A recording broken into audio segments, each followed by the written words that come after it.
spiritually, physically. Many have predicted 2026 as a year of spiritual warfare. It's a year of growth. It's a year of so many different things. So we are in our third month of 2026. We're about halfway through it. We're going to be in our fourth month here soon. This month leading all the way up to April 5th, which is the greatest, doesn't always happen on April 5th, but one of the greatest things that Christians are here and on this planet for, and that is the resurrection of Jesus Christ, who gives life, who brings life. This month our theme is unconditional love. So bump your neighbor and say, I've got nothing but unconditional love for you.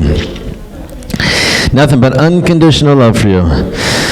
A love that is so great, a love that is so powerful, a love that is so intense, a love that is so deep, a love that stretches as far as our eyes can see, a love that is giving, caring, sacrificing, serving, a love that is patient and kind and never gives up, a love that endures. Where does this love come from? Mark chapter 5, starting in verse 1. And it says this.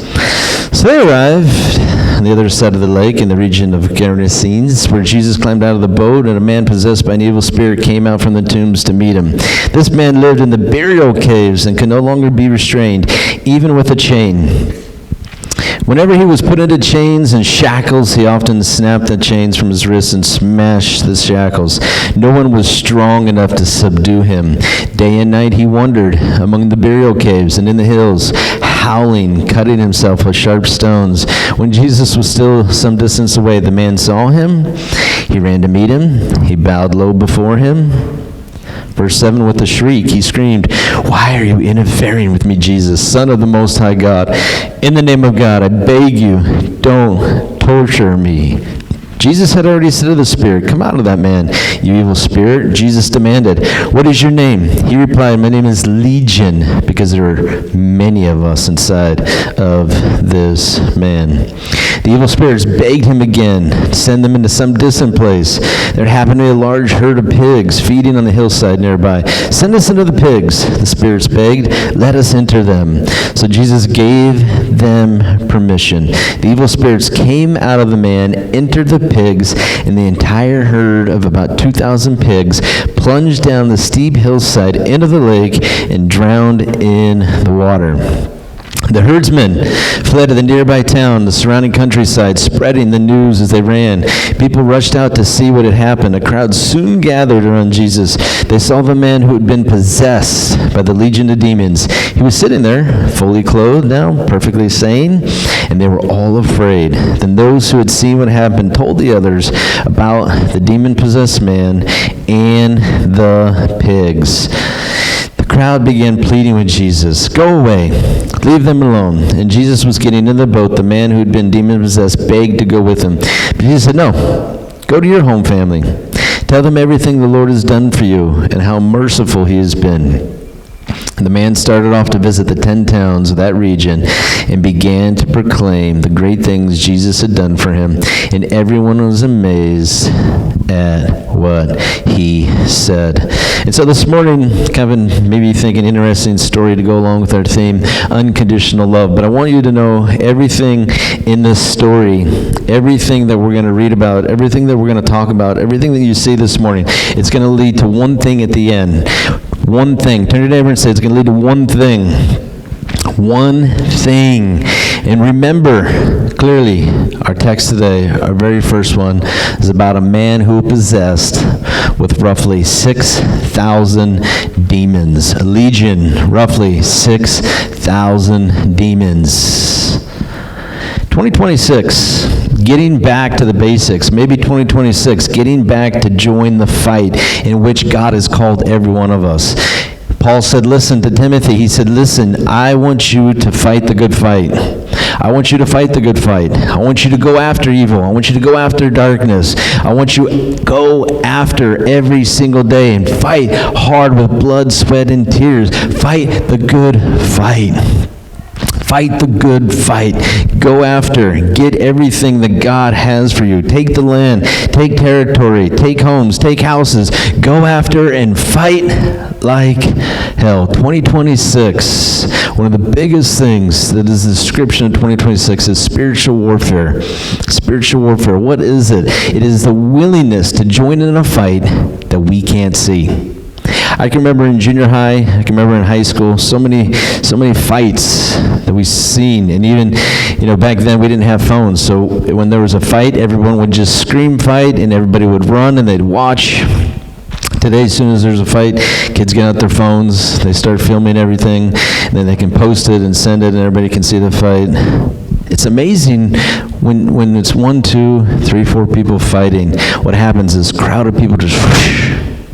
And sometimes, how many kids, when they run up on a fight, they say, man, that's my boy right there, it's my homie. And he makes a quick decision. Maybe I need to join in the fight. And so this morning, I want us to ask ourselves, there's a spiritual battle that none of us see. And every single day, one of the first things God asks you in the morning, are you ready to join the fight? Are you ready to join the fight? Our text today describes a guy. There were 7 things that his life was built on. 7 things that described his life. 7 things. The first thing that this man was described as a man who was surrounded and lived by dead people. I don't know about you. I haven't been around a lot of dead people, been to a few funerals. It's not something that I would choose to want to live and to be around every single day. But for some reason, this man, he wanted to hang out. He wanted to live the smell of death, the stink, the filth. This is where he felt comfortable. This is where he felt at home. Now, if you think about home for a second, how many of us, going to work, one of the first things on our mind is, man, I can't wait to get home. Can't wait to get home. Can't wait to get home. Going on vacation sometimes. Some of us go on vacation. We get that opportunity to go on vacation. We go away for a few days, go away for a week. One of the thoughts that are in our head, I can't wait to get home. What is home considered? Home is considered a place where people live, they occupy. It's a place that they prepare. This is what we prepare for. This is our home. This is what we take care of. This is what we live to do for our home. And so this man, his home, he decided was going to be the graveyard. And why would anyone, I'm pretty sure all of us in here this morning, we have not chosen to get a tent, go pitch it in one of the graveyards in Hemet, and just live there every day, right? Has any one of us ever decided, this is what I want my life to be? I want to go live with dead people. No matter what I say to them, you know what? They're not going to talk back. So maybe, for this man, maybe he had a really rough childhood, and the way people talk to him, what he would say, they talk back. Because spiritually, actually, a graveyard, even though it seems maybe dark, stinky, gross, there's actually also a feeling of peace because it is so silent. But I want to look at it from the other side of the coin. The graveyard is a place that is full of dead people. People who live their life, whether they lived it to the fullest and lived it to the end and died. There are people, and many of us know people, who did not get to live a full life and they died before their time. But regardless who they were, regardless how they lived, they're dead. And this man chose to live around dead people. Maybe it was peaceful. I don't think so. I think it was dark. I think there was an energy. I think there were spirits that were in this area and around the area because there was something that charged. There was something that made him feel charged. And it wasn't God, and it wasn't truth, and it wasn't love. There was darkness, and it charged and filled and consumed this man. You know, the writer of Proverbs says, walk with the wise, and you become wise. Associate with fools, and you will absolutely be a fool. He lived with death, and he became death. He lived with darkness, and he was consumed with darkness. And it wasn't just a little bit of darkness.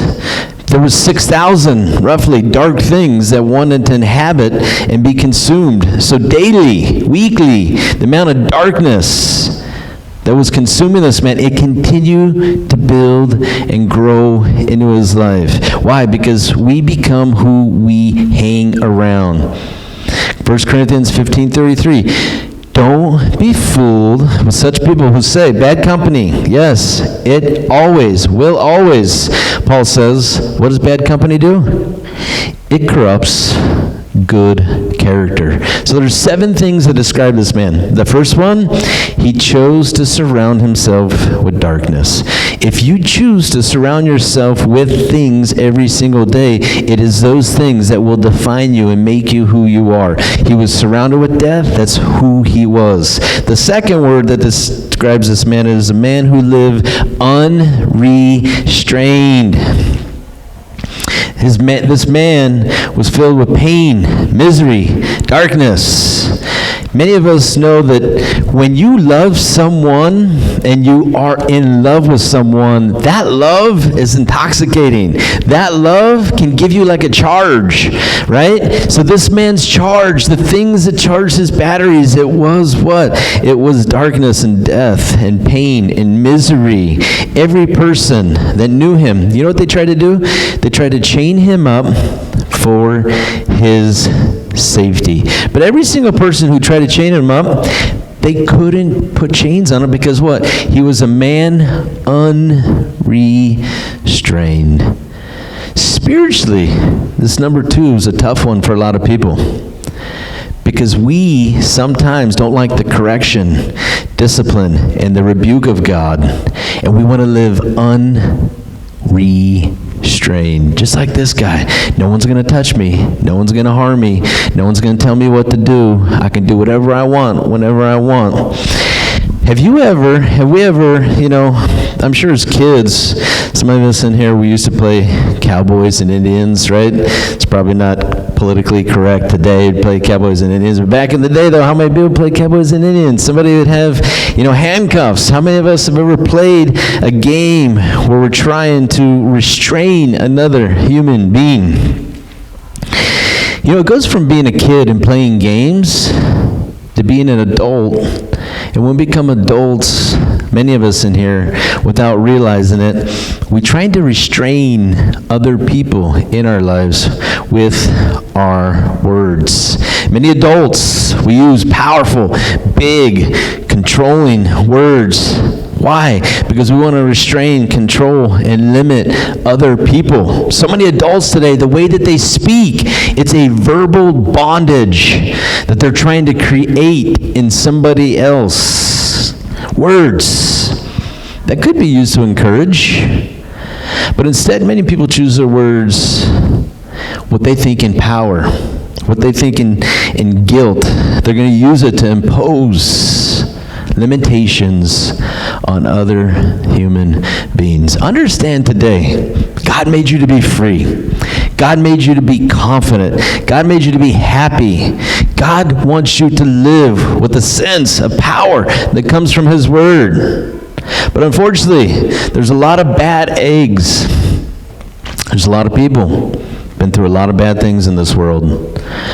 Pain, hurt, guilt, and people. The past. Bad parenting. So there's a lot of adults today. Hold on a second. There's a lot of adults today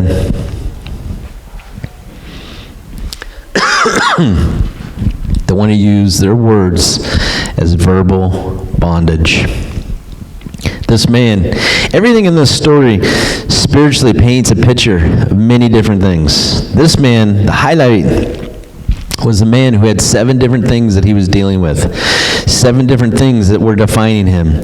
7 different things that made him who he was.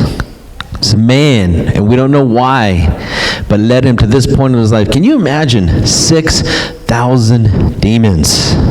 Many of us have seen shows on TV where someone's demon-possessed, right? Many of us have seen, if you've been in the church a long time, 20 years, 25 years ago, there was people, it used to be happening in the church all the time where people come up and people would lay hands on someone and they start flopping around and jumping all around like a fish, right? All kinds of things.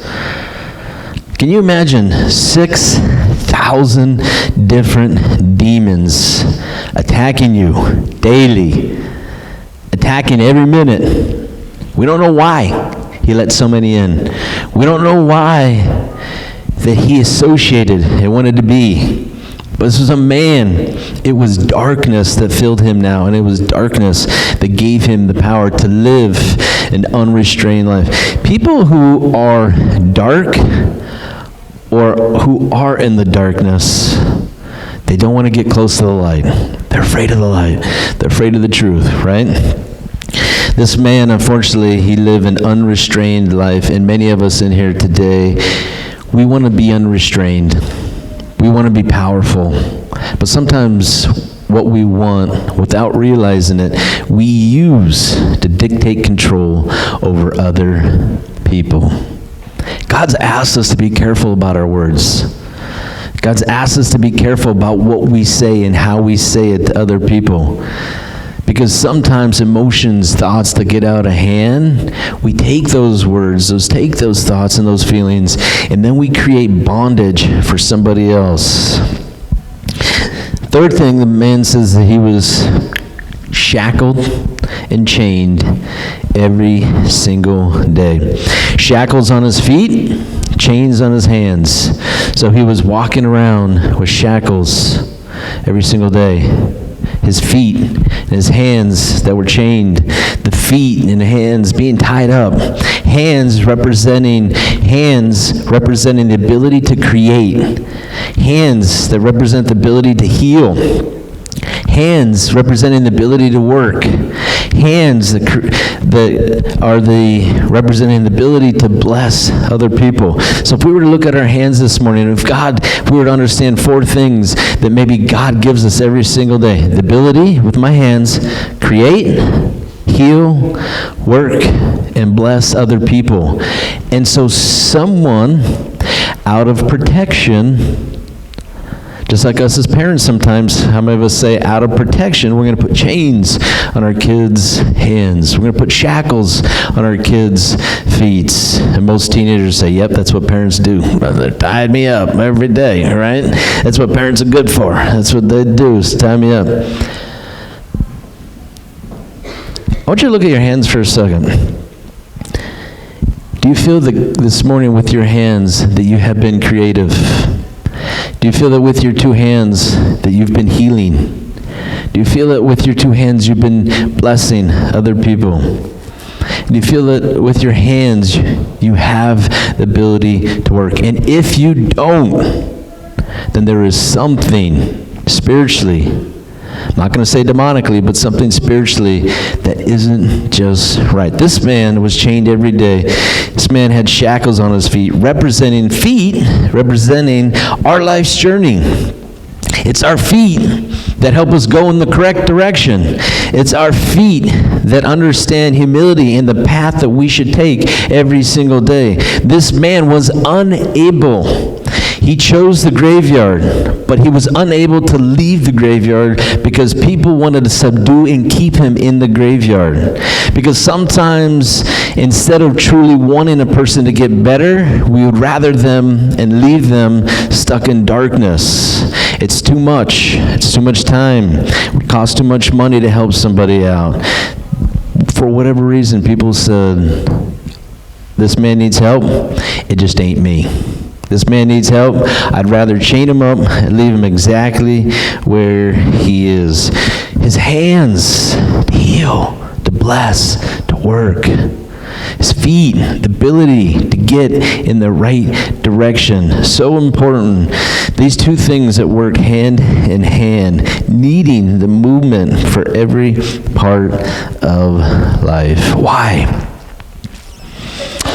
Why do we do what we do? Why do others do to us what they do? Why is there so much control today? Why is there so many things, men and women, who want to control other people? Why many feel the government, right? The world system, money, control, so many different things we want to look to and blame. Out of emotional, sometimes mental, physical. This man, fourthly, was described as a man who wondered. We don't know how big the graveyard was. Maybe it was, 100 feet by 100 feet. We don't know how big, but all he did with his shackles and his chains and trying to break them and get out, not leaving, is a man who wondered. He never settled. He couldn't settle. I'm just going to continue with no purpose in my life, no direction, a shift, looking, chasing, wanting, desiring, just not sure what it is. To wonder in life, to be unsettled, running day to day, running from the routine. How many of us have ever been in that point of a season in life where I'm just tired of the routine? I'm tired of the habits I got to do and things I got to go through every single day. I'm tired of the 9 to 5. I'm tired of this. I'm tired of that. This man lived a life of wondering. He did not want the routine. He did not want to settle. He wanted to just wander around his little section. I want to get away from the life of order and just keep wondering. What path we choose to take every single day, it's an important decision.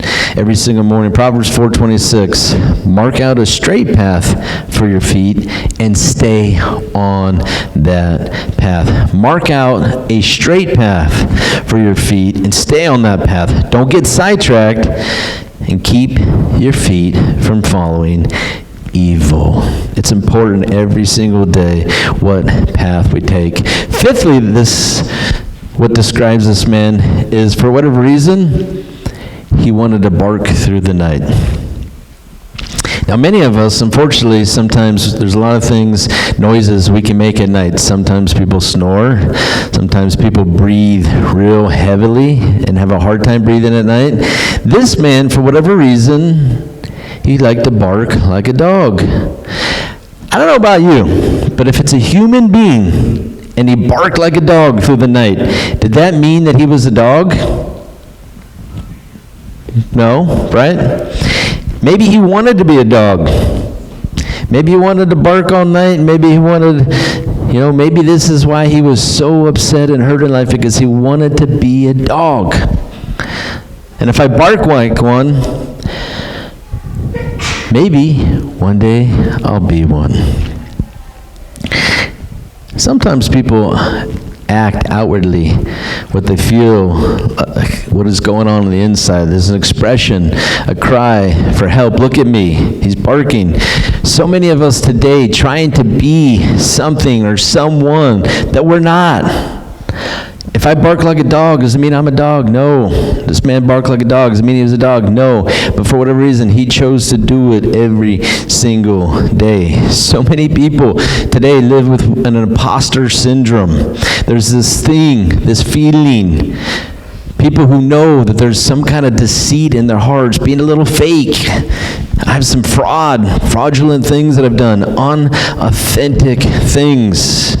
Millions today deal, mental, emotionally, physical, with the pursuit with different versions of themselves. So many millions of Americans aren't happy with the version they have, and so they're constantly pursuing a different version of who they think they are or should be. This man, driven to be, want to be, and act like a dog. Today we're driven by friends, social media. It's like wearing a mask. Friday the 13th, we've had a couple of Friday the 13ths recently, and Friday the 13th is unfortunately a scary movie, or maybe some of us would not consider it scary, but the man is going around killing people, right? Man that had this mask they wore as they went out and attacked innocent people. That's how many people live their lives today. They get up, this is the color of mask I put on. I'm not happy with myself, but I will go out and I will portray myself as someone who is happy with myself. I will go out and I'm not very happy with the way that I look or feel today, but I'll put on a mask and I'm going to go portray the image of someone who is happy. Fake. Many people, Americans and around the world, many of us put on different masks with different friends and with different people, portraying this image of something that's not really true, what's going on inside, different than our path and our journey. Something else that is going on. Lastly, this man was described as someone who cut himself. 15 to 20% of people today are cutters. 15 to 20% of people today are cutters. And why do they cut? They cut. It's a way to cope, and it's a way to deal with emotional stress. Cutting, people who take razor blades, people who take something sharp, and they will make cuts on their arm over and over again. Many of them who are not trying to kill themselves, but they're trying to express themselves and deal with the pain. There's an intense, overwhelming pain, and it's a way that they feel that they have to manage themselves. Feeling numb, trying to feel something. Also trying to communicate to the world, I need help. This man barked like a dog. He cut himself every day. Obviously, he had a lot going on. There was a lot of things going on inside this man, which lastly leads us to his last word, number 7. The man who described himself, the man who he was, being described in our text, is someone who surrounded himself with death. Lastly, he described himself as what? What did he call himself? I'm a man that's filled and consumed with a legion. A legion is a Roman term for roughly around 5,500 to 6,000 soldiers. This is a man who described himself lastly as someone who's consumed with 6,000 demons of darkness. 7 things consumed, surrounded him, filled him with so many demons, so many dark things, so many days of pain, so many harsh feelings, listening to so many dark thoughts every single day. For whatever reason, he was extremely and sadly broken. Had no self-control. Mark 12:43. When an evil spirit leaves a person, it goes into the desert, seeking rest, finding none. Then it says, I'll return to that person I came from. So he returns, finds the former house empty, swept, in order. The spirit finds 7 other spirits more evil than itself, and they all enter the person and live there. That person is worse off than before. They'll get the experience. This is what the experience of this generation will be. Jesus describing what demons do. How many of us did things we shouldn't have done, but usually it was always with probably another person or 2 or 5. Well, if my friends are doing this, then it must be okay. Dark people like other dark people, and they need other dark people to make them feel good about being dark. Jesus describes the story of a man. He said, listen, there's a man who was possessed by one demon. Demon gets cast out. That man is left free and clean, and he's empty. He didn't know what to put back into himself after the demon left. He got rid of, let's say it was a demon of anger. He was always angry all the time. He got rid of that anger, but when that anger was gone, he didn't know how to fill that void and that hole. That demon, he left. He's cruising around. What did he do? I'm going to go find my friends. And he finds 7 other friends. And you know what they decide to do? Let's go destroy this person's life. Here's a story in the Bible.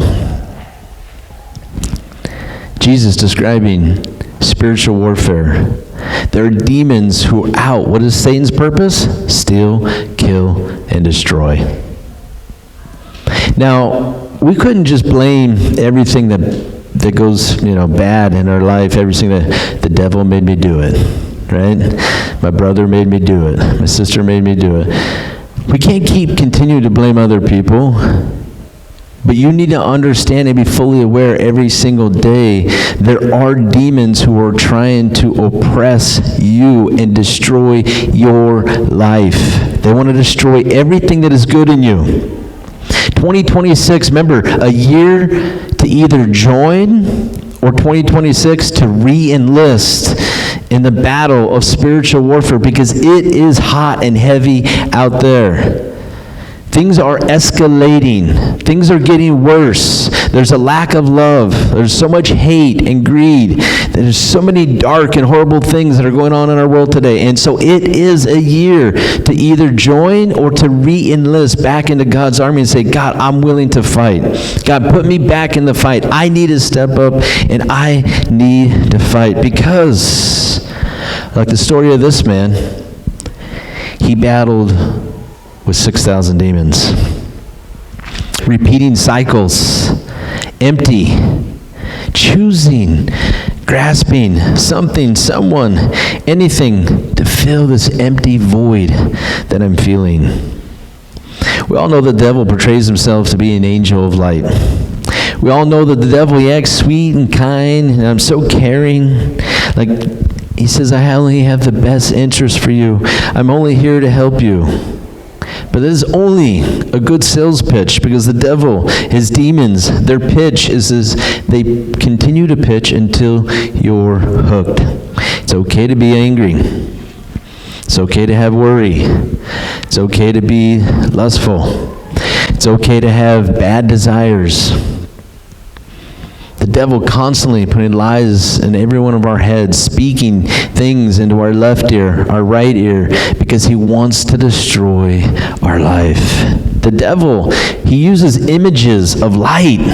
He uses images of light. He used words of light. Philippians 3:18. I've told you before, and I say it again with tears in my eyes, there's many whose conduct shows they're really the enemy of Jesus. They're headed for destruction because their God is their appetite. They brag about things they do on life here on earth. Matthew 6:21. Where your treasure is, the desires of your heart will be also. Your eye, it's like a lamp that provides light for your body. When your eye is healthy, your whole body is healthy. But when your eye is unhealthy, your whole body is filled with darkness. If the light you think you have is actually darkness, how deep is the dark?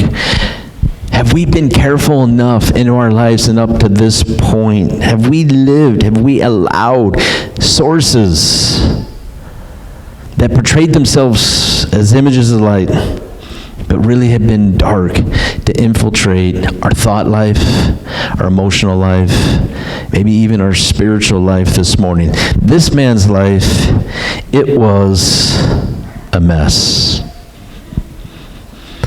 There's three things that happened to him, though, that he did well. When he saw Jesus, he wanted to get close to Jesus. When he saw Jesus, he ran to meet Jesus. He begged him, though, don't hurt me, don't torture me. If you've read Matthew, Mark, Luke, and John, did Jesus torture anybody in Matthew, Mark, Luke, or John? Did he torture anybody? Did he hurt anybody? Did he cut anybody in half? Did he go in after someone with an axe or a pitchfork? Did Jesus ever take a sword and slowly kill someone? No. But what did the demons say to Jesus? Jesus, please don't hurt me. Jesus, don't torture me. Because people who live in the dark, to them, the light feels like torture. The truth feels like torture. People who share the truth, people who live by the truth, people who speak the truth, people who are living in darkness, they stay away from those kinds of people because they don't want to hear the truth. Jesus, don't hurt me, don't torture me. 6,000 demons became a place of comfort. They became a place of comfort for this man. And they knew that if they got too close to Jesus, their life of comfort would change. Many of us don't understand the part of life till the day we do meet truly Jesus Christ. Many of us live filling ourselves up with baggage. Because every one of us, if you were to take a humble look at yourself to understand, I was born broken. I was born into sin. And so we grow up in sin. We grow up. Doesn't matter, and I'm not going to say, and I won't even say it, but we're all born into sin. We're all born broken. And everyone deals with selfish. Being a selfish person is sin. Being a self-centered person is sin. Because you're going to take yourself and you're going to put yourself above every other human being. Selfishness, self-centered, always concerned with what you want, where you want to go, what you want to do, your desires, what you need. Many of us, if we're not willing to admit that we carry baggage, it's because we have pride and we're unwilling to look foolish, because we all carry something. We do. We all have carried something. Carrying. This man in our story today, he carried 6,000 things. I can't imagine carrying 5 big bags. Because every day you live as an angry person, that anger builds and builds and builds and builds. Every day you live as a depressed person, that depression builds and builds and builds. Every day we live as a lonely person, that loneliness builds, builds, builds. Every day people live with lust, that lust will build and build and build. And they become heavier baggage every single day. Our main character, 6,000 things that he was carrying. Negative, dark, wretched, horrible demons that pounced on him, and he believed it to be true. The devil is called the father of lies, and so he lies to us every single day, feeding negativity, feeding anger, feeding depression, feeding insecurity, feeding fear, every waking moment. And if we're not in the fight, and if we're not clothing ourselves with the proper spiritual clothing every single day, then we will be as this guy carrying baggage. And so this morning we close with one text, and it is John chapter 1, starting in verse 9. Verse 1. Jesus walking along, he saw a man who'd been blind from birth. Rabbi, his disciples asked him, why was this man born blind? Was it because his own sin or his parents' sin? It was not because of his sins or his parents' sin, Jesus answered. This happened so the power of God could be seen in him. Verse 4, we must quickly carry out tasks assigned to us by the one who sent us. The night is coming, and then no one will be able to work. But while I'm here in the world, I am the light of the world. Jesus then spit on the ground. He made mud with the saliva. He spread the mud over the blind man's eyes. And he told him, go wash yourself in the pool of Siloam, which means sent.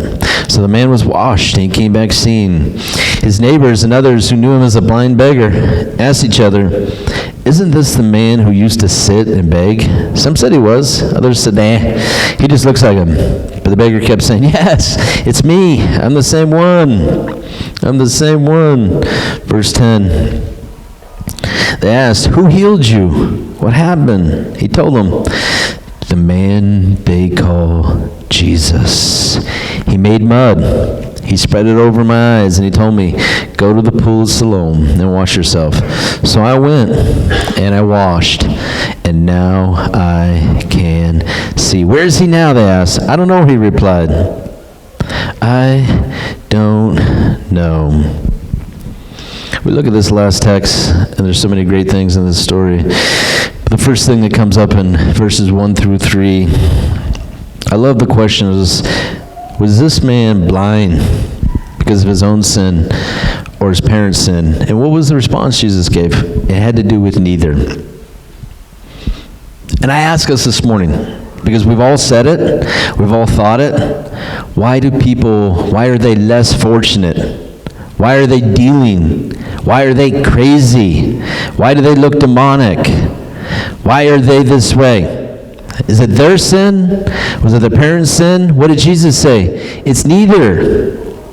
But what were they doing? They were talking about a man who was blind. They were talking about an illness. They were talking about a problem that this man had. And this is what humans do. Fortunately, we do it every single day. We're talking about what? Other people's issues. He was a blind man who had issues. And whose fault is it? His or his parents? Because most of us, we've all blamed our parents for things. We've all blamed our family for things. My family's whack. They're crazy, right? My parents were horrible. Jesus in this story says it's neither one of those things. Why am I dealing with this? Why are bad things keep happening to me? Someone jumps in and says, it's because you probably have sin. It's not always sin. It's not always sin. Jesus sees this poor man. He spits in the ground. He makes some mud. He puts the mud on the guy's eyes. He tells him, go to the pool of Siloam, which means sent. Anytime a priest, a rabbi, a person would pray for healing or heal someone, they would tell them to go wash. Kind of like being baptized.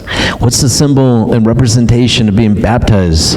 It's a person who was dark, that's going into the water, that's going to go under the water, that as they come up, they're confessing and they're stating, I'm a brand new person, and all my dark past and all my dark things I'm leaving behind. And when I come up out of that water, I'm a brand new person, a person who's child and a product of the light of Jesus Christ, and everything else, like this man who had to go wash, healed and whole and leaving it all behind. And so Jesus puts dirty spit, mud, on his eyes, telling us to wash, and as he did, he was completely healed. So unrecognizable. Everybody was saying, where's that blind beggar? Where's that blind guy? And he's standing right in front of them. It's me, it's guys, it's me, it's me. And they're like, nah, it can't be you. You were blind. They couldn't recognize him. Everything in this story, everything in our beginning text, it all leads to this one thing. I want you to bump your neighbor and say, it's this one thing. It is this one thing. It is all just this one thing. And that is, as we said, we're all born in sin and brokenness. The truth of the matter is, we're all born blind. And so there's only one thing. There's only one thing that helps us to see the truth. It's God's unconditional love. Without being able to see, without being able to feel, without even being able to accept the unconditional love. Jesus is the only one who can take the mud, who can take the dirt. He is the only absolute one who can take the spit and the mud and the 6,000 demons. He's the only one that has so much power and might and unconditional love that he sees through the dirt. Jesus sees through the mud. Jesus sees through 6,000 demons to look deep into a person's heart, and you know what he sees? He sees the good. And he sees the kind part of every single heart. Jesus alone, with his unconditional love, having compassion on every single human on this planet.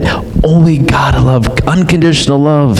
It's a love that is being described as caring, it's loving, it's giving, it's serving, it's sacrificing, it's giving up its way so that it can make a better way for somebody else. This unconditional love, it's the one thing that truly is honestly missing in most of the world today. No matter how many Christians that are on our planet today, it's the unconditional love of God that for some reason, we're not allowing for it to flow through us like a river, in us and through us, and then extending so that other people can wash. The man was sent to be washed so that he can be what? Healed and whole. Our baggage skit, what happened as he got and dealt with more baggage? It affected the way he treated people. It affected the way that he treated people. And then when we treat people wrong, most of us don't ever take responsibility for our own wrong. It's your fault. unconditional love. Jesus, all the power, all the might, was willing to see through spit and mud and play with it on the ground and touch it and make mud to put it on somebody's eyes. Taking that, whatever he made on the ground with his spit, taking that, getting his hands dirty to work on the soul of this person so that one thing can happen. He would have the ability to see. Sometimes we don't want to hear the truth because we don't want to see it. Sometimes we don't want to see what's right in front of us. Because like the man with 6,000 demons, it's easier and comfortable to be who I am. Have you ever heard of the definition of insanity? How many of us have ever expected a different outcome in life, but we choosing to do the same thing over and over and over and over and over again, wanting something different, but not willing to make any changes. My last verse, and we're going to close with this. Matthew 11:28. Come to me, all you who are weary and carry heavy burdens, and I will give you rest. And this is the first part, and this is the great part, that God what? He always will accept every one of us. And he says every single day, come to me, come to me, come to me. I'm not going to push you away. I'm not going to be too busy for you. I'm not going to be distracted when you're talking to me. Jesus says, come to me every single day. Come to me, come to me. All you who are weary, carry heavy burdens, I will give you rest. But the second part is where it takes it even deeper. And Jesus said, listen, take my yoke, his life, his principles, his teaching upon you. Let me teach you, because I'm humble and I'm gentle, and you're going to find rest for your souls. The first part of the formula is to come to Jesus, but it's the second part that people leave out. The second part, you're not going to just come to Jesus and lose all the baggage, even though that's what it feels like and sounds like. Jesus, no, coming to Jesus is the first part. The second part of the formula is more important than the first. He said, accept my teaching. Accept my words, and you have to put them on you. You have to put my words upon you. And when you put my words upon you, they will teach you how to be humble and gentle.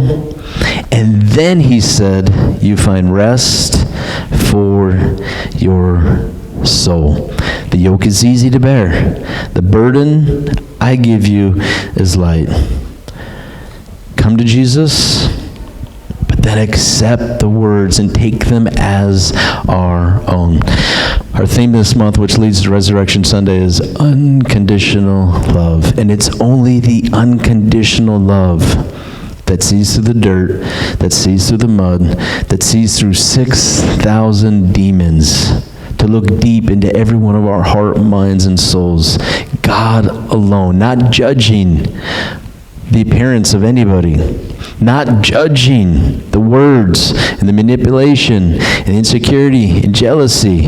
It's God who sees through all the mess to what? To embrace every single one of us. The unconditional love, it's what breaks the mold.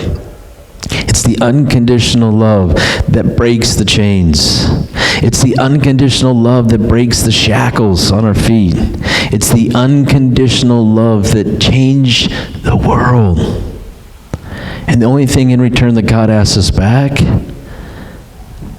is to give the same love to everybody we see. Let's pray.